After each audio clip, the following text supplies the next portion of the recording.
Fancast Media, bitch.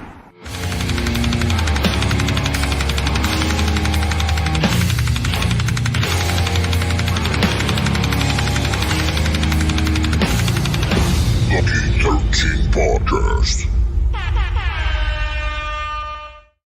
Back. We're here live at the Lucky 13 Saloon. In the back of Lucky 13 Saloon, in front of the stage, Lucky 13 Saloon. What's up, D? Yo. Jamal. What's up? And Jeff. I'm Jeff. It's me. For show. my name is Jeff. For show. My name is sure. Jeff. Yeah, we were supposed to have Scribble on today, but Scribble forgot. Thought it was next week, but we have somebody else next week, so we lost Scribble today. See what happens when you smoke that good weed in California? I know. I know. And it's only what time in California? It's only We're 3 hours behind. Was it like It's like fucking 1:30? 1:30? Yeah, it's only 1:30. The sun's still shining, hanging out on the beach, doing fucking California dreaming things. Yeah, oh, that show was great. Or we're out here in the What? fucking snow this morning. I know. It was fucking snowing today. California Dreams, bro. It was like a Saved by the Bell kind of show. Was it? I have no idea Based what you're on talking the fucking, about. it's like it was like a little band and shit or whatever. Oh, yeah? Yeah, I watched this. I watched the dumb stuff. Did you watch that 90s show? Dude, fuck yeah, dude. You know why? That's our dinner show now, man. It was actually, it was okay. They need a second season. You know what was funny is I kept walking it. Diane was watching it yesterday, and I kept walking in on it. And it was mildly entertaining. I chuckled a couple times. Yeah. And that fucking redheaded chick is hot. Bro, did you see her nose job and her like her fucking facial surgery? Yeah, she looks good. She don't look nothing like she used to look, She bro. looks totally like she used to look. No way. Yeah. I mean, I never watched that 70s show.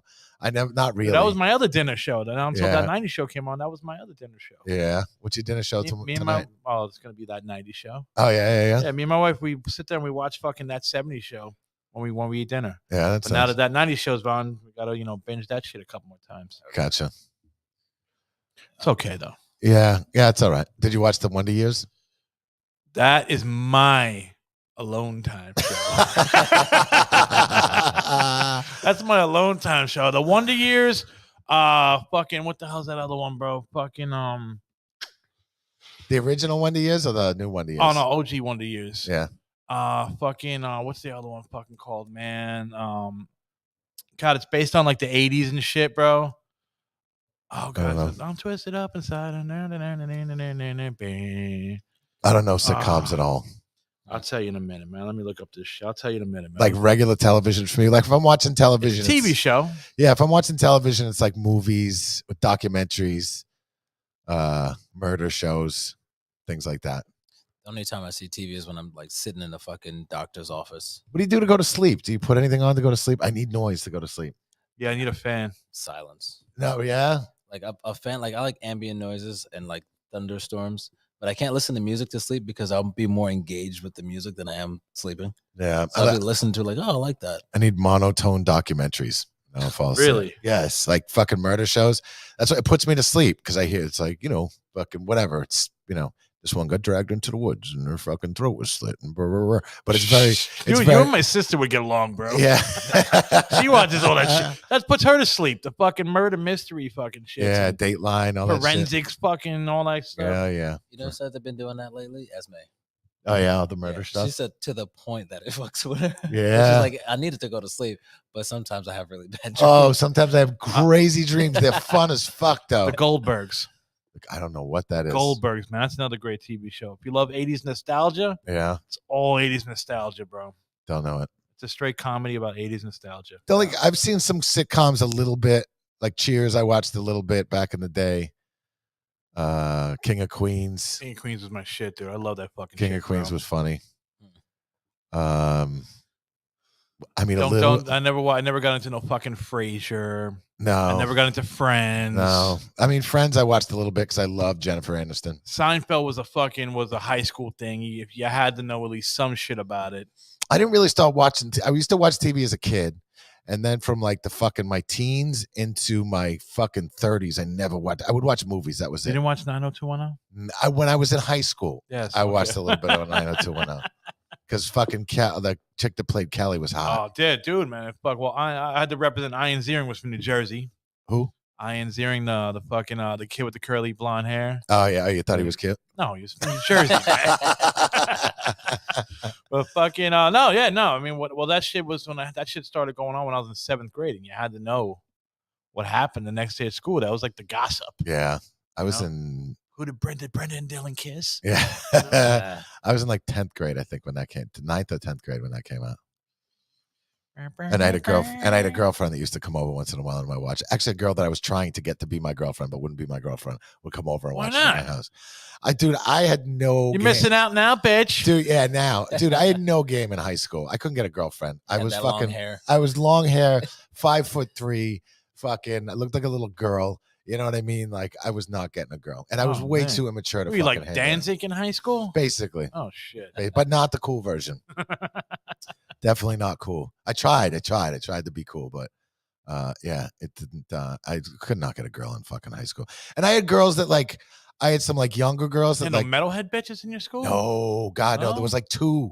What? There was like two metalhead. There was like 6 of us total. They're probably big too, right? What's that? No, there was a girl named Rachel who I had a huge crush on. Who was she was a year older than me. Who I had a super crush on. And we ended up hooking up later in life. Missing out now, Rachel. Yeah, no, but Rachel was always cool to me. She always like she was too hot for me back in the day, and then Too hot for Jeff. yes, and then when we got older, I kind of matured, and then like we kind of grew into each other a little bit. But I was living in New York at the time, so when I I go like back, the way you grew into her. yeah. So when I would go back to Mass, sometimes we would hook up, or she would come out to me. She came out to New York a couple times, but yeah, dude, there was no metal chicks in my school. There was fucking. You know, I went to a pretty small high school, and I was a misfit in the school. You know what I mean? One of them. There was a few of us that hung out. My boy Ron and this guy Matt, and like a couple other guys were into like some hair metal and stuff like that. But for the most part, bro, no, I was kind of on my own. Me and my boy Ron were like the two main metalheads. Hair metal in the late 80s still? Oh yeah, there was this guy that was in my shop class. He was still wearing his fucking hair all fucking puffed out and everything. Even in the 90s. This is 92. And he was still into the hair metal scene. Really? Yeah. That shit died in like 91. It died, and he didn't give a fuck. Like, and I give him respect. He owned it. He still loved it. He I mean, it's good. Look, man, I'll admit, man, I like hair metal music. It's I- fucking good. there were certain bands that I could tolerate that I liked. Wasp was one of them. I loved Wasp. Twisted Sister. Cinderella was actually okay because they were more of a rock band. Poison had two good fucking jams. They were party jams. They were chick rock. Well, it's party jams. Yeah. You know, you put it on in a party, you know, everybody's going to be like, oh, yeah, all right. You know, got some Poison on. No, I never. No, never for me. I never get into Poison. Motley Crue. Motley Crue, early first 2 records. Okay. You know, Live Wire, and then Shout at the Devil, and then I was young when Theater of Pain came out. I think I was in like 5th grade. So I liked Home Sweet Home? No, Home Sweet Home. That was on Theater of Pain, yeah. Okay. So I liked that record. But then when Girls came out, I was in high school already and I hated it. I was like, fucking kickstart my yeah. I was like, what the fuck? It's fucking posers. But you know, they're really not posers. You know what I mean? Like they're just hair guys. Yeah. I mean, I guess that's what paid the fucking rent, you know? Yeah, and I mean they got the chicks too. But listen, I know some guys who were super into hair metal.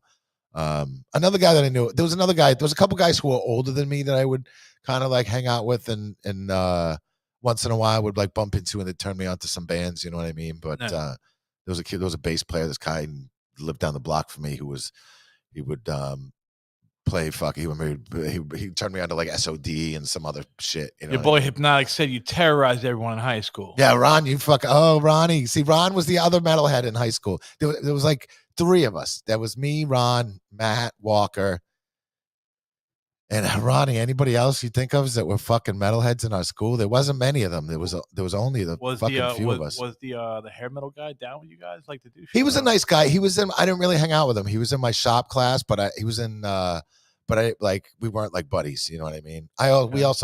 He didn't do drugs either, and we did a ton of drugs. So oh shit. Wait, hair metal guys are all into that. No, he was like a straight laced dude. He was very into playing guitar. Straight laced. Yeah. Yeah.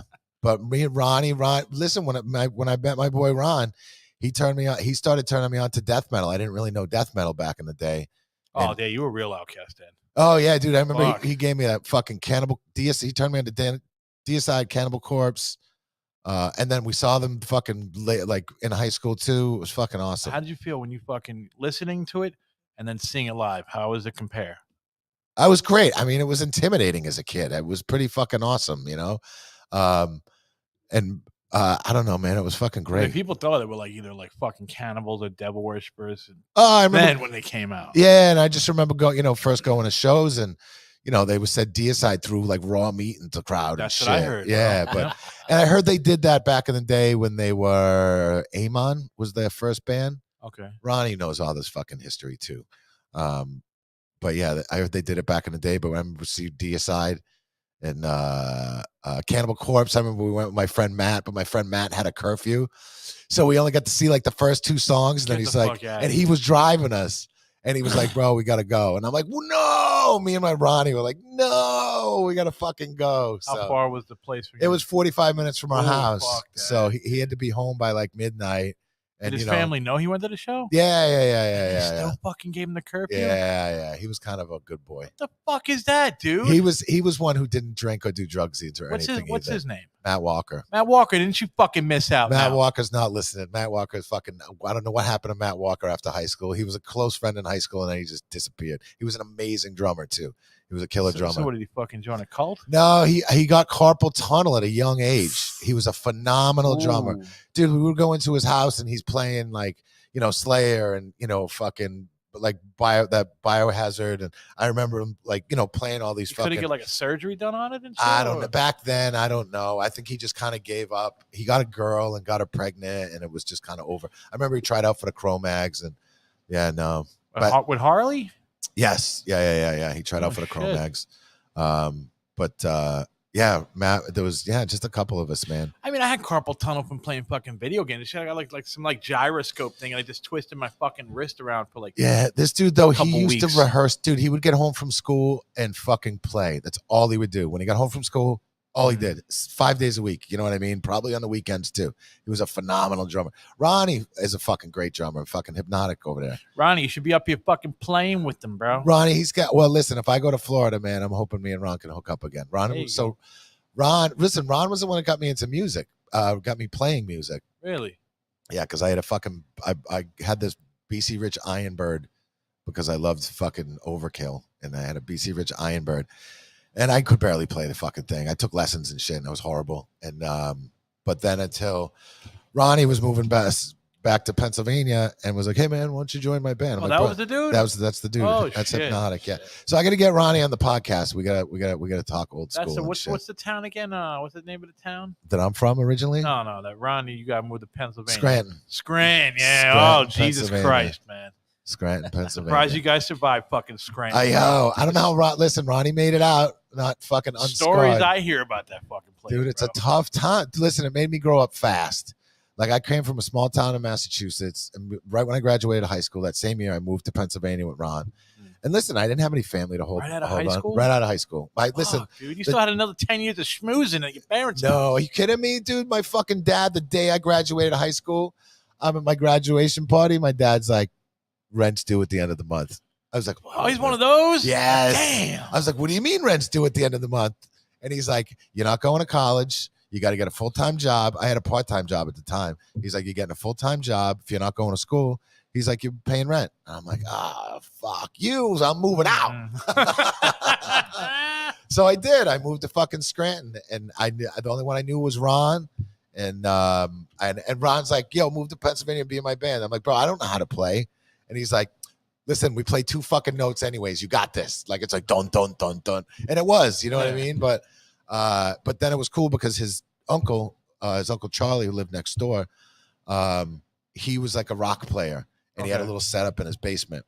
And we used to go over there. I mean, Ronnie would play drums and I'd play bass, and I'd learn how to play like blues riffs and stuff. Like his uncle kind of taught me, like, how to just fucking play simple scales, and it was all jam, and that's all we did was jam. Mm-hmm. So every day I'd have to go to work because I needed a fucking job because I had nobody to back up on, and got my own little, got roommates with guys, and me and Ronnie had a. How long did that go? Together. Oh wait, Ronnie said, yeah, Matt was a killer drummer. Only other metalheads was Tim from Laugh at the Monkey. Oh yes, Tim Sweeney. Tim Sweeney? Tim Sweeney, like yes. That name. Yeah. Is that a stage name? No. Tim was in a band called Laugh at the Monkey that were kind of a heavier version of like a Pearl Jam back in the day. Okay. We were in high school and we used to go see him play. There was another guy, Brucey, but he was a little bit older than me, who I'm friends with now. Yeah. But I didn't really know him, but he was This in that was band. way before Punch the Clown. Yeah, this is way before Punch the Clown. Me and Ronnie started Punch the Clown, though. Really? Yes. So I moved to Pennsylvania. I lasted in Pennsylvania for a year, and it was a fucking crazy year. For what happened in 1 year, dude, was like that summed up like Probably lost 10 years of your life. Oh fucking yeah, I living there for a did, year. dude. I got arrested in New York City for the first time. I fucking came to New York City for the first time. Did fucking I absorb thought you amount said you did time in the Tombs. I was in the Tombs for 16 hours. God. Yeah. And yeah, that was crazy. You know, watched two guys overdose. In the Tombs? No. Watched two guys overdose. One at this apartment and this chick Millie's apartment. I don't want to get into all this shit, but it was. I mean, she was. I watched one guy overdose there, and then another guy overdosed the following weekend, and I ran scared back to fucking. I'm like, get me the fuck out of here! Holy like, shit. I didn't know how to handle that shit. And Yeah. listen, and Ronnie survived too. Ronnie went tenfold what I was dealing with. You know what I mean? Like, you know, whatever. Ronnie can tell you his. He own stayed out. fucking He crazy. stayed out there, though, right? So Ronnie Ooh, stayed out there, God but bless you, Ronnie traveled too, though. You know, but he was getting in trouble throughout the. He'll have to. We're gonna get Ronnie on, and he'll tell you his whole story. Ron, we got a couple guests coming up in the next couple of weeks. I don't know if you jump back in, but we had our guys canceled today. I would have had you on today, but we're gonna have you on in the next couple of weeks because Ronnie's got some crazy fucking stories. I gotta hear these Scranton stories, bro. Yeah, dude. I'll wait till Ron comes on to tell all the fucking Scranton stories. But Ron was the first one I ever played a show with, and it was. Where was your first show? It was at a fucking arcade in Scranton, Pennsylvania. And there was probably 3 or 4 or 5 people there. I don't know, not many, but I remember I was so scared. I was shaking. I could barely play. Throw up? No. But I was so fucking scared, so intimidated. All those guys intimidated me because I was fucking young. I didn't know how to play. Ronnie knew how to play. The guitar player was, he knew how to play his style of thing. You know what I mean? And he was singing at the same time. So there was only a 3-piece, but yeah, it was crazy times, man. But Ronnie got me into fucking, to start playing. And then when I got back, when I ran scared from fucking Scranton, I moved back at my parents' house for 2 years.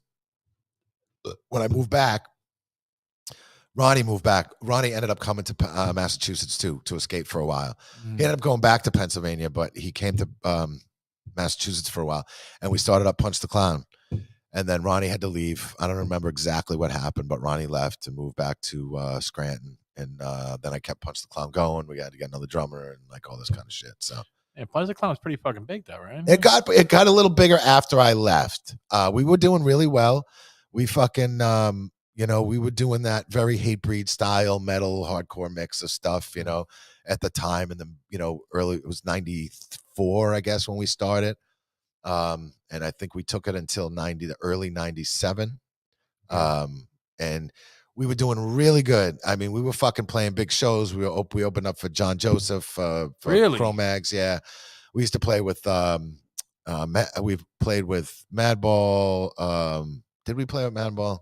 Marauder, 25 to Life, like all those old school. 25 to Life? Oh yeah. All those old school fucking, bands. We opened up for Today's the Day.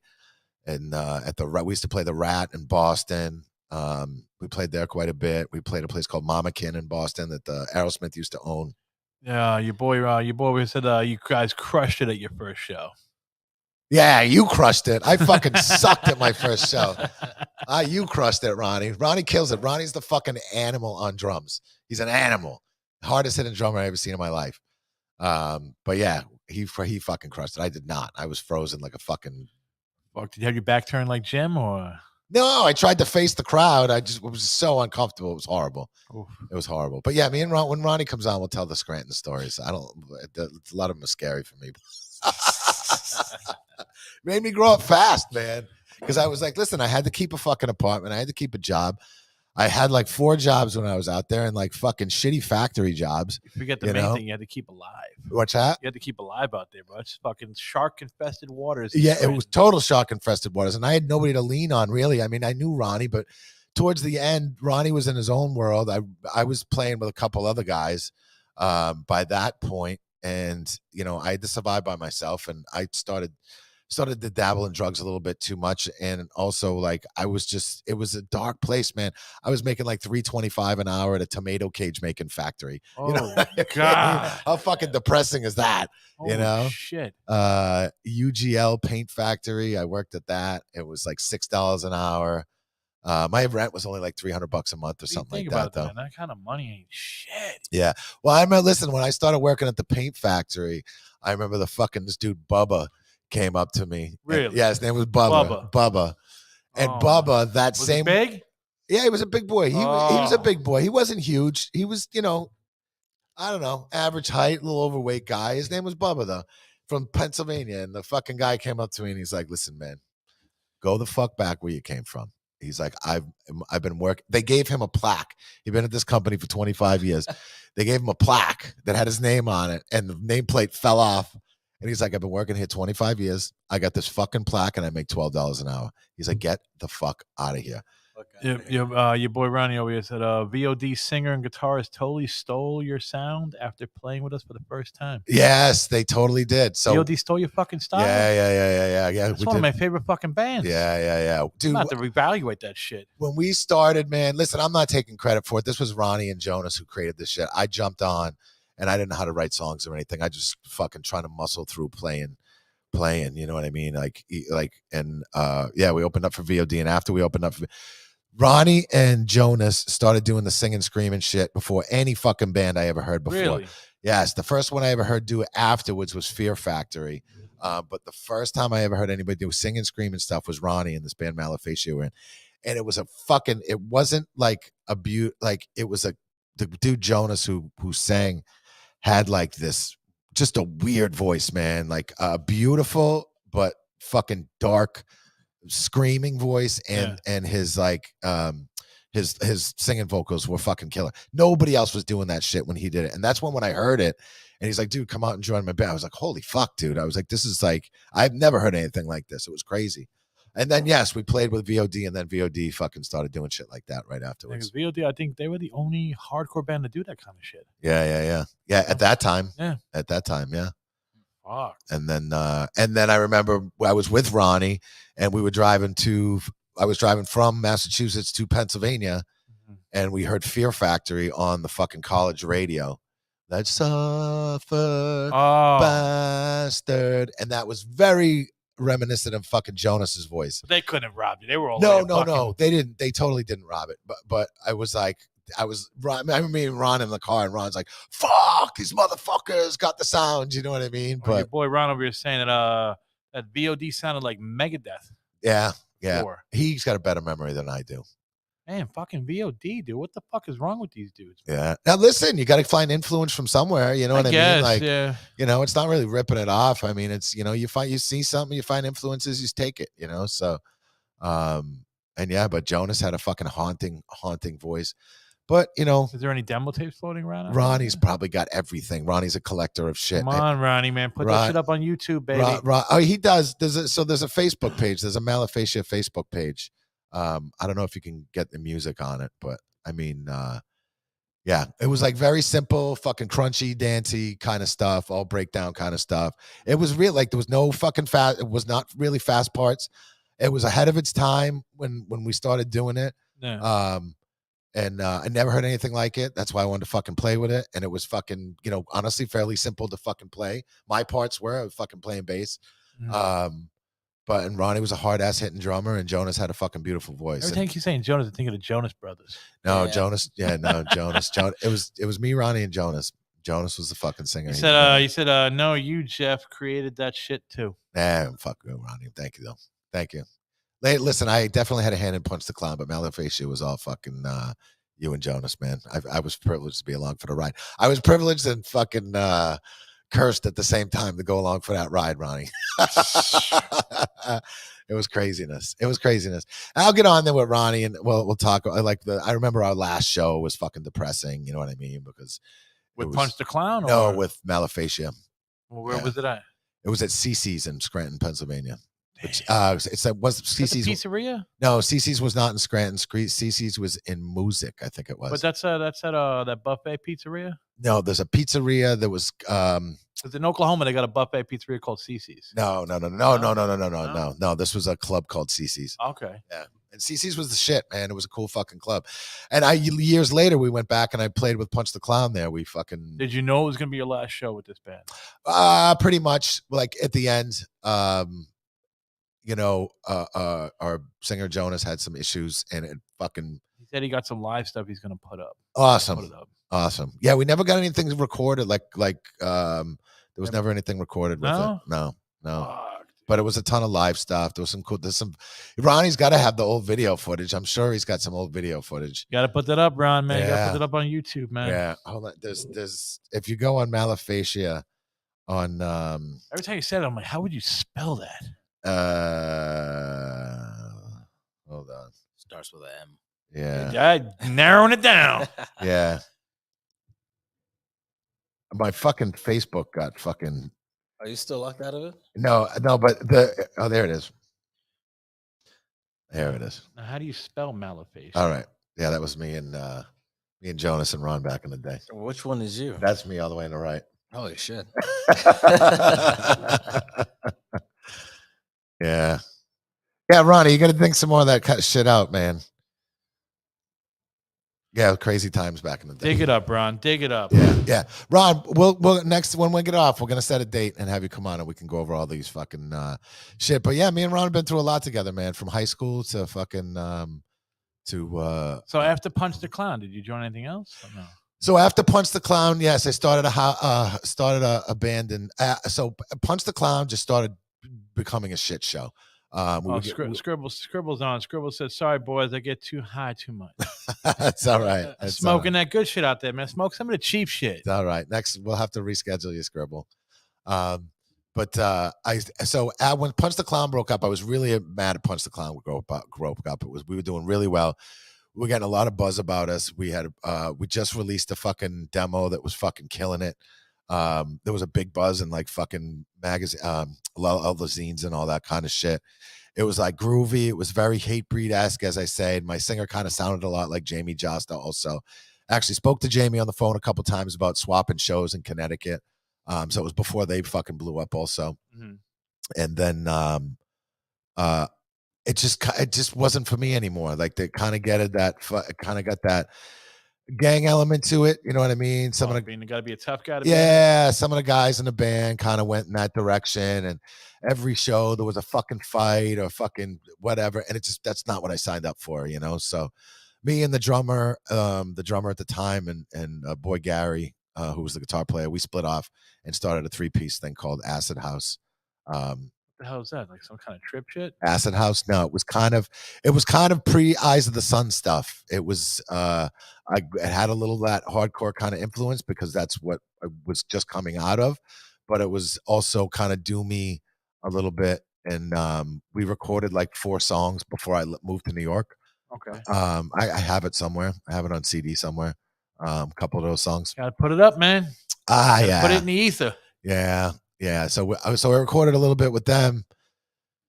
And then listen, I wanted to move to New York. So I kind of stopped doing that and moved to New York. Oh, what is it? What he's got? Your boy Ronnie said it's all in the treasure chest. I'll have to dig it out. Yeah, Ronnie, dig it out. Dig it out. Dig some of that shit out. Because if you come up, Ronnie, we're gonna have to post some of that shit. I know you got fucking videos. Ronnie's a collector of stuff, so he's got all that. Oh, he's one of those. Yes, yeah. Right. Yeah. He's traveled a lot throughout the years, so I'm sure he's lost some of the good stuff. But I know he's got to still have those VHS tapes of fucking oh, dude, yeah, man. Malaphasia and stuff. Like I know people that did like a lot. I have a lot of fucking like stuff from older bands where I grew up at. Yeah, a lot of them fucking just straight up put the stamp down like, no, you can't play our shit.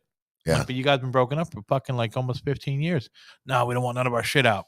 Fuck you then. Yeah, you know? Come on, man, put it all out. Put it out there. You know what I mean? Like I'm kind of embarrassed by some of the shit I did back in the day. I'm like, the Punch the Clown stuff though, man, it was fun. It was good. The Malaphasia stuff was good. You know, it was whatever, man. So what when you came to New York, that's when you started Eyes of the Sun? Yes. No. No. So I came to New York and I was trying forever to get in a band and I was having a hardest Couldn't time. find nobody in New York. So I remember I tried out singing for Irate.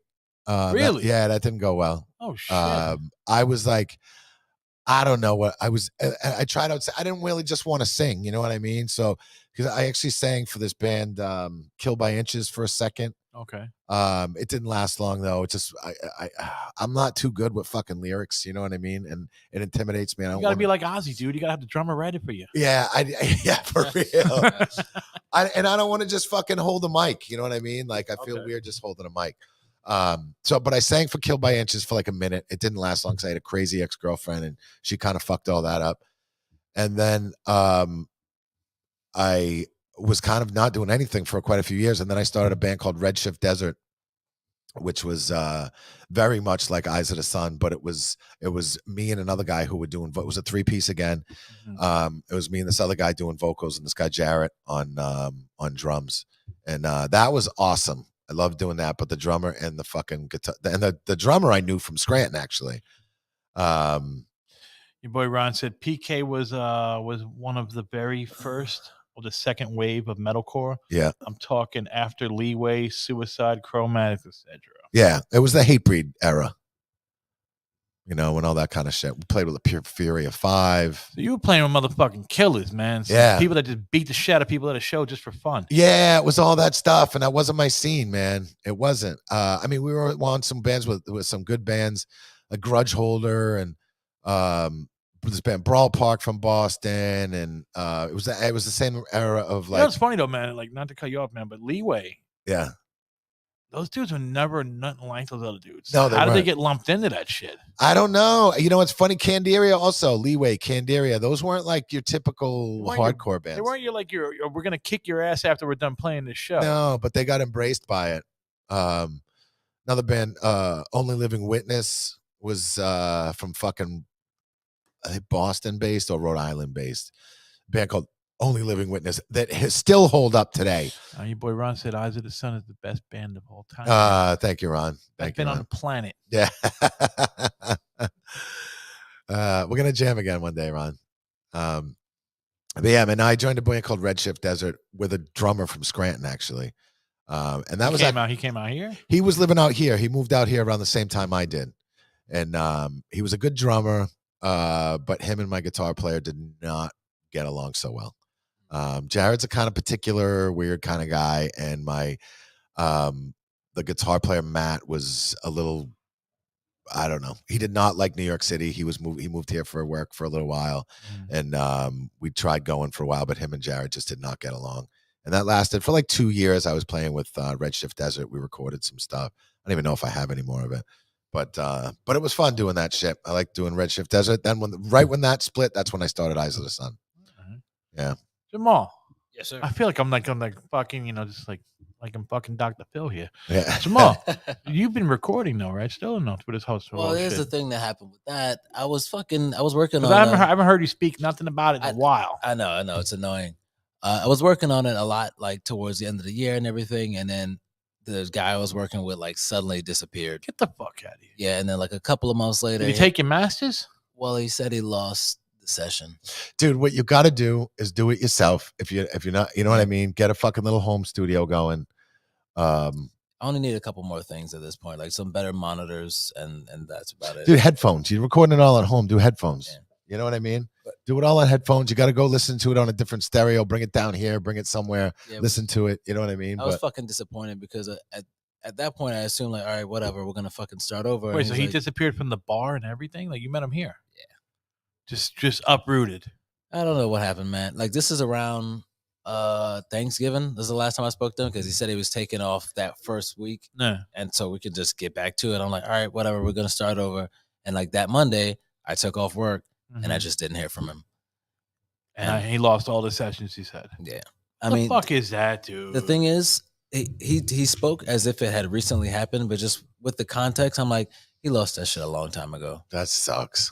So all I have is like the couple of drafts that we were doing. Yeah. And I said, you know what? I'm just going to get some people together and just play things. And like the recording and shit is just going to have to wait. I just really want that so that people can hear what I sound like. I'm telling you right now, bro. It's just my advice to you. Make a couple flyers, old school, put them on the wall. You know how many musicians walk in this joint? Put flyers on the wall, man. Yeah. I mean, listen, back in the day, we used to do that. I mean, there used to be flyers on the. We had an old bulletin board at the old Lucky 13, and there used to be flyers, people looking for drummers. You and got all a that kind of bulletin stuff board all here? the time. Motherfuckers come down here and try out. That'd be fucking great. You got a bulletin board in the house? If you don't, put up. Yeah, there's one up from whatever. Paste it on the fucking door with your little dude. tabs, just like the old school days. Come you know on, what man. I mean? Oh, the little cuts and shit. Yeah. With your little email, little number on it. Yeah. Come on, man. Yeah. Do it the old school way. Craigslist is bullshit. You know how many fucking bands I tried out for on Craigslist or put up looking for such and such on Craigslist, and it was always a fucking nightmare when they showed up. I was like, oh, Christ. This boy just said he wants to hear some of your shit. Yeah. I'll make it happen. Hey, man. There's a drummer right there. Yeah. You know? Ron's a good drummer. Ron's in fucking Florida, though, so. Hey, man, there's computers, bro. You could do anything through computers. Yeah. Ron's got another a project he does called Hypnotic Infected Bloodline. Oh, that's what his fucking name is. That is it. Yes. Okay. Yeah, that's his shit. I just thought he had a freaky way of, just putting his name up there. No. Ronnie does Hypnotic Infected Bloodline, and he's a fucking genius at it. It's like electronic, industrial. When he comes on, he can explain it to you. Like it's he makes his own shit. He made his own theremin.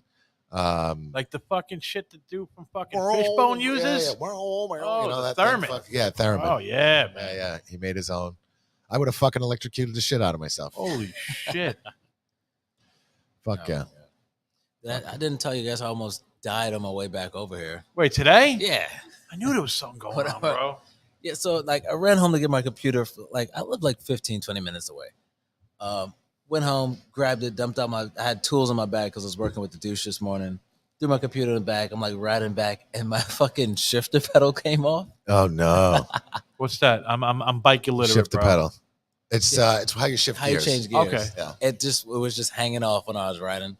It broke? No, I didn't screw it down tight enough. So it didn't fall off though? No, it was just hanging on the bolts because I'm like, damn, this shit feels really loose right now, and it's just fucking flopping. Oh. But I wasn't far, so I just went back to my house and first had to run upstairs, found the fucking tools, tighten it down. I just threw some Loctite in my pocket, and I was just tightening it down later. And that's why it took so long. Because I was like, I almost fucking died. I was talking to him. I was like, yo, does he live far, man? Because I don't know what the fuck's taking him so long. great. Is he all right? It's New York, bro. Shit happens. But hey, we made it work. Yeah. Made it work. We got the fucking computer going. Yeah. All that crazy shit. Scribble got high. Motherfucker. One of these days. One of these days, Scribble. He was gonna do the podcast, and then he got high. Yeah. Yo, seriously, Then he got high. man. Then he got high. I mean, you better fucking go cover that shit, Scribble. But next week though, we got Jack coming on, who is Who is this guy? Who is it? He just looks like a fucking character. Cyclone Jack. Cyclone Cyclone Jack. Jack? He does Conan. I mean, listen, I'm sure he's got an interesting story. He does the karaoke nights at Lucky 13. He's the host of karaoke. He does Every Tuesday night? every Tuesday night. Every Runs the Tuesday Coney night. Island Freak Show. Knows Yeah. a bunch of wild, talented people. Yeah. He's quite the character. It's gonna be great. Yeah. It's gonna be great. Your boy said you guys used to get chased out of malls by security for putting up raw as fuck brutal flyers. Yeah, well, I mean, Ron used to make these flyers that were like, it was like needles, like syringe needles with like a Jesus figure hanging on the fucking, hanging on the cross of needles. So yeah. Really? Yeah. Or Ron and Jonas used to do all the drawing. I mean, they did all the artwork for it. And there was one with a rat, I remember, with needles fucking coming out of it. And yeah, they didn't like that in the Steamtown Mall. Well, I mean, you got to think like the time you guys were coming up, man. That was all still the devil worshiping. Yeah, it was still the satanic panic shit. You know what I mean? But yeah, whatever. Whatever. We had to rent it out playing VFWs, and I remember we played a fucking. Do they still do that? Do people still do that? I don't know if they still do. I think they do in like Massachusetts, Jersey. They must still do that. I still there. see the VFWs, but I remember growing up, there was always a concert every weekend. There was always bands playing at these fucking things. Now you don't see shit. Yeah, we used to do it at VFWs back in the day. I mean, when I was in Punch the Clown, I remember we did it at VFW one time. And at first, like, I went to the guy and I was like, hey, man, we'd like to throw a show here and stuff. Go. And the guy, like, at first, like, the guy's like, oh, man. Like he saw all the kids. We had like fucking 300 kids show up. And all of a sudden he's like, oh, man, you guys should do this all the time. This is amazing. They're selling sodas and all this kind of shit until the pit breaks out. Then they're like, what the fuck? And, you know, kids are drinking in the parking lot. And then it's like, you know, one of those fucking things. The cars are going, yeah. Yeah. So then you got the cops waiting out front, waiting for the kids to come out who were drinking and all this kind of shit. So, but dude, we had I mean, there was a couple of shows we did where we fucking packed like VFWs and shit. Did they keep the door? Or they let you keep the door? No, we kept the door. They kept all the fucking refreshments, and I think I had to pay them a rental fee. I probably had to pay them a couple $100 for a rental fee. Yeah. But I remember like we would do it and it would pay our rent for our studio, and our rent was at the studio was only like a couple $100 a month. We had a fucking big studio that was probably the size of this back room. Fuck, dude. Yeah, and we could, and then listen, it was cool back in the day too. Like, I would just spend all of my nights there. Like I go right from work, I go home, shower, and fucking go right to the fucking rehearsal room. We'd sit there and smoke and drink and fucking there was always play parties music at the studio. Yeah. You didn't have to go anywhere. There was parties there. No, that's what, dude. I didn't go to bars and stuff because I was just hanging out at rehearsal studios all the time. Yeah. And you know, Massachusetts isn't the coolest place to hang out in bars either. You want to hang out in a Chinese restaurant or something like that. Like, you know, Boston had a couple of cool spots. Like for me, not really. They had one. It was called the Rat. That was it. Was it your boy over here's the Oli Syringe Affix Crucifix, the laboratory rat with syringes through it? Yes. Now, let me ask you this, bro. When you were at the studios, right? Were there any bands like, you know, became famous out of those studios or? So our old guitar player from Punch the Clown was in Diecast. What else? Not really. Nobody's passing through or whatever, hanging at the parties or whatever. No. I mean, you know, some of the guys started. That's Josh the Turf right up there, right? Yeah. And I mean, he's Connecticut, but a similar scene. Did anybody get big out of there? No, not really. Not that I can think of. No. I mean, Kirk from Diecast, really, he was the one that really kind of doing it. By the time, you know, I mean, you could only do it for so long before dudes got burnt out.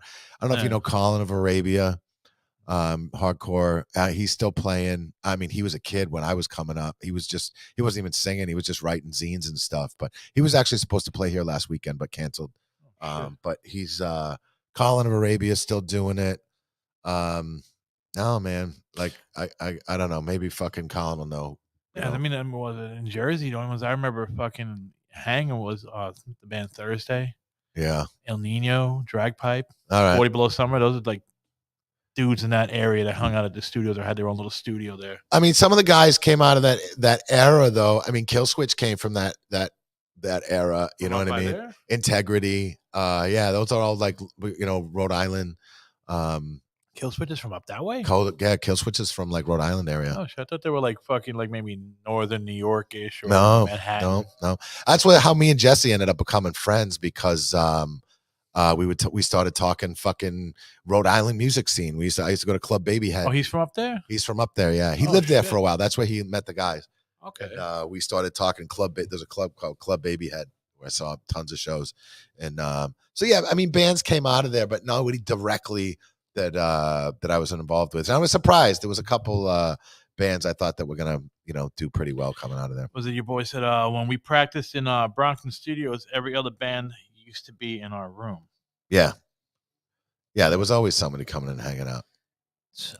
I think about when I got into fucking metal and playing guitar and shit, it seems to me like I'm the only person that actually, like, this is what I do. It's my fucking life. I can't think of anybody that I played with in the past that even listens to metal. Did you ever go to any of the studios in Manhattan or over here anywhere? There was one on Flatbush called Fast Lanes. Yeah, Fast Lane. I used to go to Fast Lane. Yeah, I was there a couple of times. And then, like, I would meet, throughout the years that I've been doing this, I would just meet some guy that's a fucking producer and he got a studio and come down here and do this. And, like, kind of the same shit would happen. Yeah. It's like, oh, we do a couple of sessions and then they would just vanish, you know? And, like, that's why it's so frustrating to, like, meet people that say, like, oh, let's do this, let's do that. And it just doesn't go to fucking fruition. That's why, like, nobody hears my shit because I've never been able to record it. But yeah, I mean, it's all about getting out live nowadays too. You know what I mean? Getting out to doing shows. Who's Brian Fair? Brian Fair. Yeah, he said Brian Fair's band practice in Brockton. Who's Brian Fair? That on Brian Fair? Who's that? First band practiced in I don't know Brian Fair. I mean, there's a band called Grudge Holder from Boston. They're still doing it. I don't fucking know, man. No, nobody huge came out of it. I mean, there was some rock bands that came out of fucking, the area. I mean, Aerosmith lived right 10 minutes from my house. Get you the know what fuck I mean? out of Yeah, here. yeah. You ever seen him up there? Oh, fuck yeah, man. Used to bumped into Steven Tyler at the mall. Oh, you bump into his lips or you bumped into him? Saw Steven Tyler at the mall. You'd see Joey Kramer around once in a At the while. mall? Yeah, Just yeah, walking around? Just walking around. There was a place called Hanover Mall, and that's where we used to hang out as kids. Shit. And you'd see once in a great while, you'd see one of the guys from Aerosmith over there. Holy shit, dude. Yeah. I remember a couple of years back, fucking Corpse Grinder was at Target right down the block. Oh yeah, Yeah, just fucking buying shit. What the yeah. fuck are they buying? I don't know, just shopping at Target. Shit. I said, listen, you got to go to Target for something. Yeah, I just noticed you guys had a Best Buy and all that shit around here. Yeah, Yeah, right. Yeah. Yeah, when I'm driving back fucking to Jersey, I'm looking, I'm like, oh shit, the Best Buy. I was like, Fuck Best Buy though. whoa, I man. love Best Buy. Fuck I love going into Best Buy and schmoozing. Yeah, Best Buy will beat any Amazon price. If they still had Best Buy could DVDs. beat my dick. I went and bought a soundbar at fucking Best Buy recently, and I brought it right back, and they had no fucking qualms. I kind of like Best You Buy. know, Wasn't I mean- working? No, it was fucking kind of like. Because I'm iffy about those things. So man. I bought a soundbar for like $150 off Amazon, and it sounded killer. It only lasted a couple of years, and then it shit the bed. You know what I mean? Okay. So then I was like, let me go to fucking Best Buy and hear one for real. And then you know what I mean? Like I bought a really nice one that was like, $500. It was for $150. And I Yeah. kind of was cringing that I spent that much on a fucking soundbar. Shit And I'm better like, be crisp, bro. that's what I'm saying. Yeah. And I fucking brought it home. I hooked it up and I'm like, because I want to play music through it. I want to hook my phone up to it too. Yeah. Like I want movies to sound killer, but I want to be able to like play It's my like a music to surround it, too. sound in one bar, right? Exactly. Yeah. Okay. And Melody's got one that sounds fucking killer. So I brought it home. I hooked it up, and it sounded horrible. My $150 one sounded better. So I brought it right back. I'm like, "Fuck you and your fucking goddamn." Oh, your boy said Brian Ferris from Shadows Falls first band. Oh yes. Yeah, Shadows Fall. Who else was from up there, Ronnie? You got to know. I don't fucking have a good memory. Got to get Ron on here, bro, in a couple I weeks, know. man. I know. He's got to let us know what's going on in the Boston area. Well, he's in fucking. So Ronnie. Well, we can let us know what's going on in the Jacksonville area too. Oh, that's right. He's down in Florida. Yeah, he's in Jacksonville. Oh, shit. So he knows. I Death think. Metal Heaven. Yeah, well, what's it called? Sal, the old drummer from Typo, lives down there now. Get the fuck out of here. yeah. Really? Yeah. Wait, I thought he was the EMT up. Oh, no, that's the keyboardist who's the EMT in New York. Is he? From Typo Negative. Yeah, the old keyboard. The keyboardist is an actual paramedic or whatever for New York. Yeah, Sally played in Life of Agony for a while. Oh, that dude. Yeah, what the fuck? Why did he fucking just jump out? I don't know what happened with fucking Life of Agony. Because I know I don't know the whole. I don't know if it's fucking true or not. But the grapevine shit that he left Typo because he thought fucking Life of Agony was gonna be fucking huge and bigger than fucking Typo. And then once he left Typo, that's when Bloody Kisses came out. Yeah. You know where they went. Yeah. You know? And then he didn't get along with the Life of Agony guys. The Life of Agony guys that went to shit. What the fuck, dude? Yeah. They seem like a nice little fucking family, dude. They do seem like a bunch of nice guys. And I don't know what happened because did you watch the Life of Agony documentary? Yes, I did. And they don't mention him at all. Nope. They said we had some bad luck with drummers, and that's it. And they got that chick drummer now. Oh, she's cute, man. She's cute, Yep. and she's a good drummer. Kicks the fucking ass, dude. Yeah. You know, we see fucking drummers like that. I like watching chicks fucking. It sounds sexy, but I like watching chicks play instruments and stuff because I don't see it that much. No. You know? That chick that plays for fucking Alice Cooper's hot as shit. Oh, was that no, on the West? The chick from Evanescence is the one that fucking shit. I don't know if she got kicked out or what, and she's playing with some pop singer now. No, Evanescence was the singer. No, chick. she had a chick guitar player too. That Oh, did she? Yeah, it was her and Alice Cooper both had chick guitar players. I don't follow Evanescence Evanescence. is the band. Emily is the singer. Yeah. There you go. Yeah, he He loves loves it, it, bro. You Yeah, know he that does. He band. loves Sure, I it. do. I met her one time. She was really sweet. Nah, Yeah, when I worked at she's Webster a Hall. little cutie, man. She ain't bad. She's a little cute. Yeah, she's cute, and she was real. I have to say, she was fucking super sweet. Super sweet. I caught it. She's got to be. I Bro. walked in on her doing vocal exercises. Oh. Yeah. And I was like, wah, wah, wah, wah. Your throat need a little warming up, honey. I got the needle for that dial. Yeah, son of a bitch. I need a band. Yeah, man. Bro, man, I'm telling you, you're in the spot. Flyer it up. Flyer Call it your up. fucking buddy, what's his name? Oh, he found a fucking band, dude. Did he? Yeah, he found a bass player and a drummer. Really? It's not the drummer from the other one either. He's got a new drummer, new bass player, bro, and they're rocking out. I watch it on Facebook. They're rocking out every night at his fucking house. Are they? Is it Yep. metal or no? Metal, dude. It is. Yeah, it's probably not. Well, I mean, the guitar. I mean, I haven't heard singing yet. Can't say I haven't heard singing, but the riffage Yeah. is metal. Is it 2 black guys he's got? Yep. Yeah, he won't play with white guys. He doesn't think he does. He said he doesn't. He said they don't have fucking enough rhythm. But I mean, I'll show you some fucking pale motherfuckers from Jersey, bro, that'll fucking swing around that guitar, dude. Fuck yeah. You know? Oh, we'll have Oh, to, just a guitar player from Concrete Dream will swing you around. yeah. You know? I want that Slayer guitar he's got. Oh yeah, that's right. That's right. Where you got? Wait, was it him? Wait, who? Yeah, it was him. Yeah, it was him. He said he was like, you can have it. I'm like, yeah, but he wants probably fucking a couple grand for it. Nah, I don't think a couple grand. You don't dude. think? Nah. That's what's that? That's the that's the rhythm guy from Concrete, right? Was that him? No, it Wait, was who- fucking Malcolm.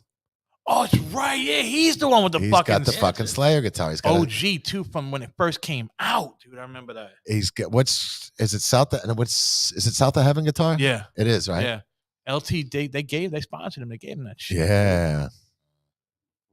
Man, I gotta fucking email him, brother. Yo, what's up with that price? Yeah, ask him how much he wants for it. You know? Like, What's up with the Malcolm. price, brother? What's up Malcolm, with the I price? know you need some Xanax. Well, how much you want for it?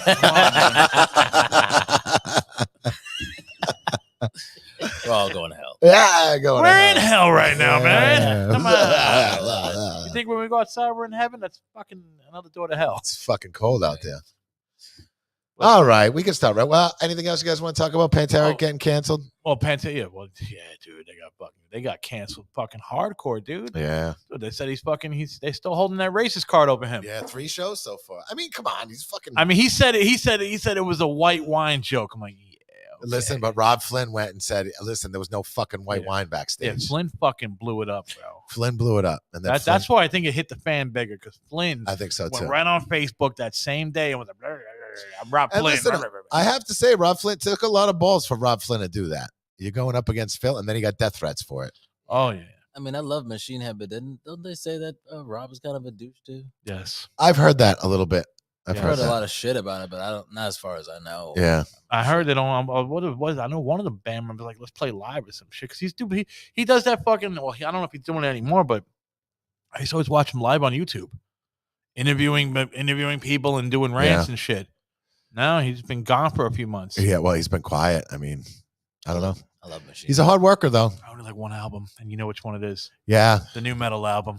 I like certain songs. I like that fucking. I won't ever play Shotgun Blast again, man. Yeah, Like, shut up and play the fucking song. Burn My Eyes is the best record, and then after that, I like songs here and there. I'm not a huge thing. I see Fear Factory's back out doing They shit. gotta Who the fuck is- stop, dude. Just stop. Who's singing for him? He's not fucking letting out. They just re-signed a contract with fucking what was that fucking that record label everybody's jumping on. Oh. The new Roadrunner. Was that Nuclear Blast? Nuclear Blast. Yeah. Nuclear Blast has been around forever. It's the new Roadrunner, man. Yeah. And fucking he said he's still in the studio with the singer. They haven't put anything out yet. He doesn't want to talk about it. But it's like, bro, I really think, in all honesty, and I know there's a lot of other fucking fans out there, change your fucking name. Yeah. You're not Fear Factory, dude. Without Bert, you listen, you lose your singer. It's kind of fucked. You know It's what I mean? over, bro. Yeah. It's fucking over, man. Look at fucking And that last Fear Factory was horrible. I did not like it. I only enjoy it because Burton's on it. I love Burton's voice, but I feel like it was forced, and he knew he was out. Well, there was a lot of fucking remixing and shit. Yeah, it was a lot. It just felt very forced. I wasn't a fan. I mean, Yeah. just Dino, call it a day, bro.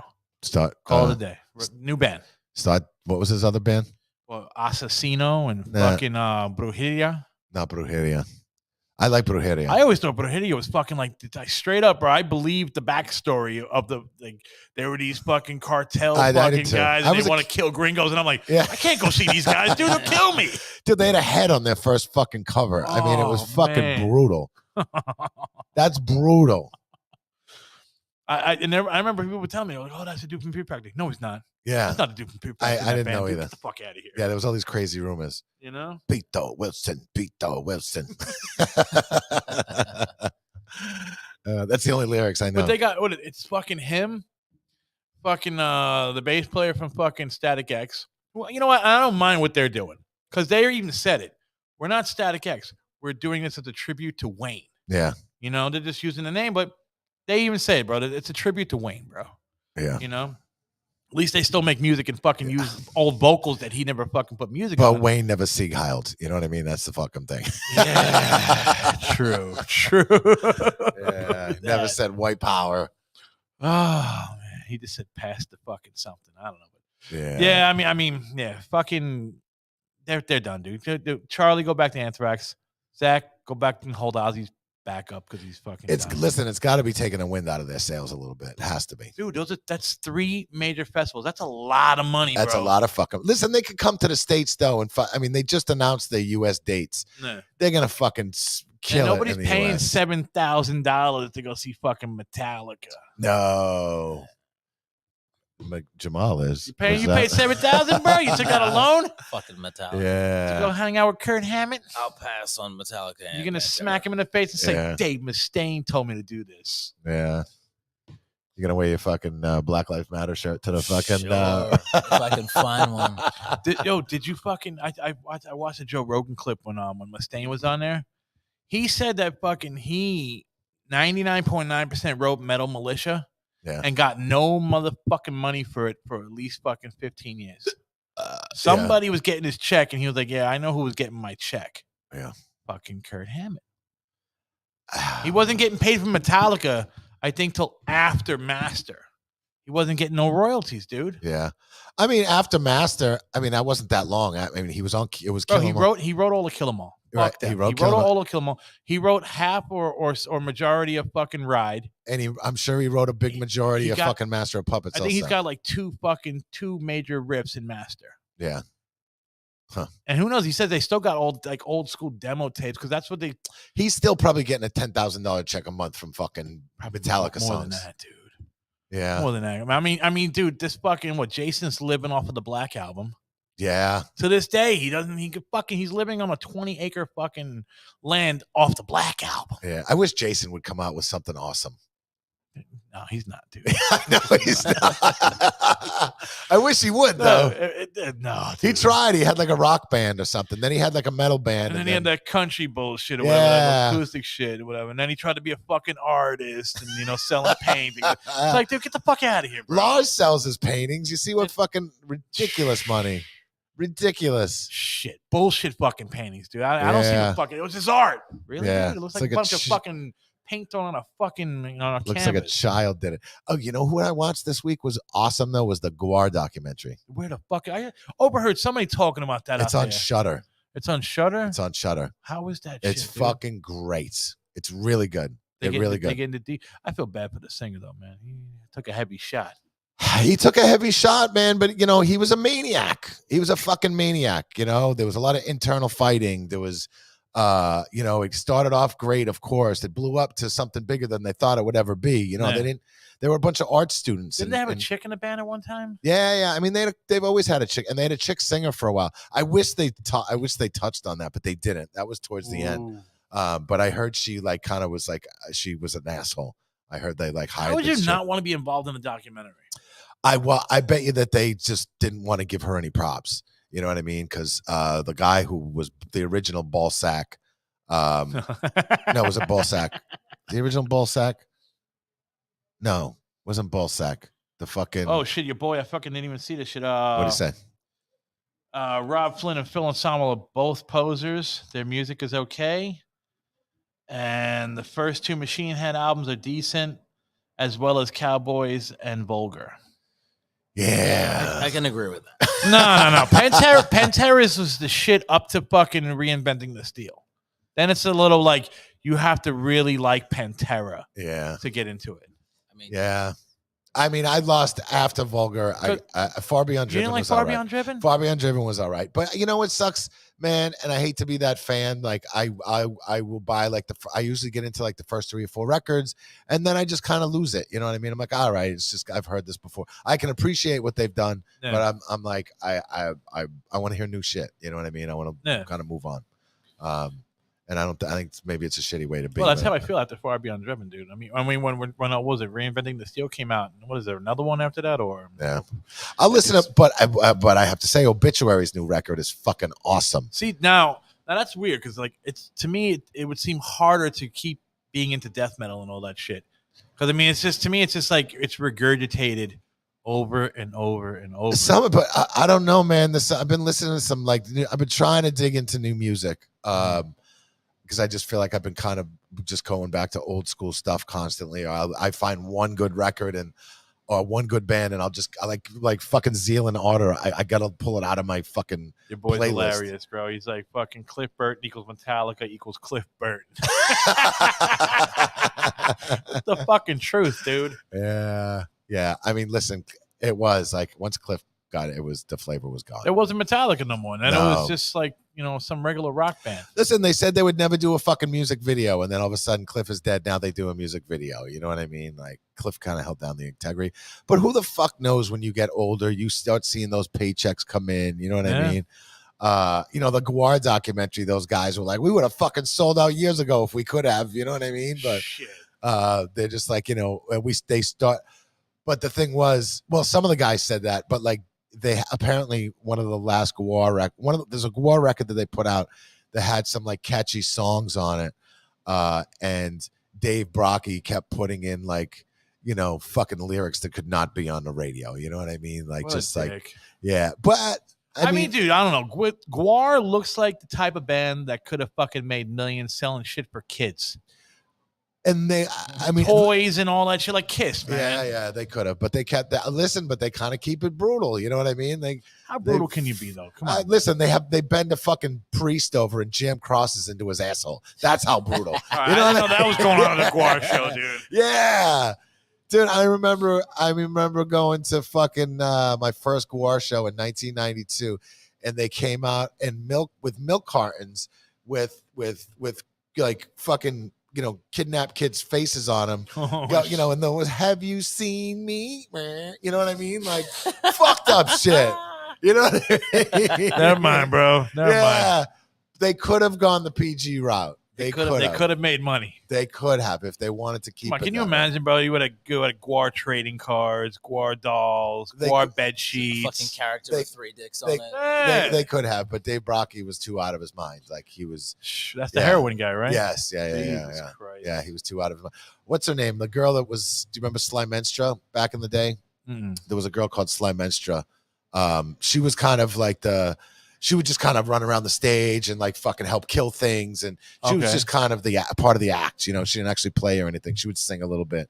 But she was at the old Lucky 13 one time. And I remember she said right before he died, she was like, yeah, I had to leave. She's like, Dave was out of control, like drug use out of control. See, it's like them and like Mushroom Head could have been big too if they would have played the cards right. No, Mushroom Head's stupid. Guar, I mean, think so? I'm not saying Guar. Scribble, you heard that? That's your favorite fucking band. What fucking Mushroom Head? Come on, do you ever hear that black metal phone call? Oh my dude, when we get off, listen, Google black metal phone call. It's the fucking best. Where this fucking and I think it was actually a guy from Mushroom Head called in. It might have been. He's like, he calls this kid and he's like, yo, we're just gonna have to play it when we get off here. Because have you ever heard this? No, I haven't heard it. Oh my god, this black guy calls up this like nerdy play. He's like, I heard you looking for a black metal band, and he's like, yeah, like Burzum, and he's like, yo, I'm fucking whatever, down with the devil, bro. You gotta hear this shit. I can't believe you never heard this. Holy shit. Fucking good. All right, on that note, we're gonna wrap it up.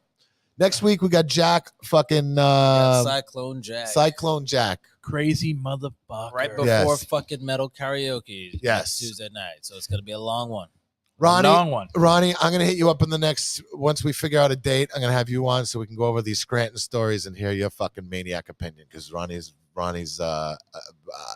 listen. Ronnie's sounds like he knows some schnizzles. Ronnie knows his shit. He keeps up on his shit. He always has. Always been the guy introducing me to new bands and super excited about it. And what I love about Ronnie is his enthusiasm. Always been enthusiastic about music. He's that guy that holds you down. It's like, bro, you got to hear this fucking shit. And he looks you right in the eye like, that's me. I'm that fucking guy. And then a riff's playing. He's like, you hear it? Yeah. I love it. I love you, Ron. I'm definitely that fucking guy. Ronnie is that guy. He's that fucking guy. He's intense. He's a good dude. One of my best friends. So we're going to have him on the next couple of weeks. And all right. We'll talk to you guys next week. D. All right, guys, man. Make sure you like everything Lucky 13 Saloon, everything Lucky 13 Saloon, everything Jeff Blanchard, everything Eyes of the Sun, everything Cowboys from Hell. Make sure you guys all look up everything Famcast Media, and we will see you guys next week with Cyclone Jack. Yeah, I want to recruit some motherfuckers. You know my fucking Instagram. If you're into fucking bands like Whitechapel, Rivers of Nile, shit like that, like Gojira, it's kind of like I have a vast like taste when it comes to music. But if you're into any of that shit, hit me up. If you're full of shit, I'm going to tell you to go fuck yourself. But hit me up. You could maybe come down here. We could work some shit out. I want to put some shit together, people. He's really a sweetheart. He loves his metal. Let's fucking do it. All right, guys. Peace out. Later.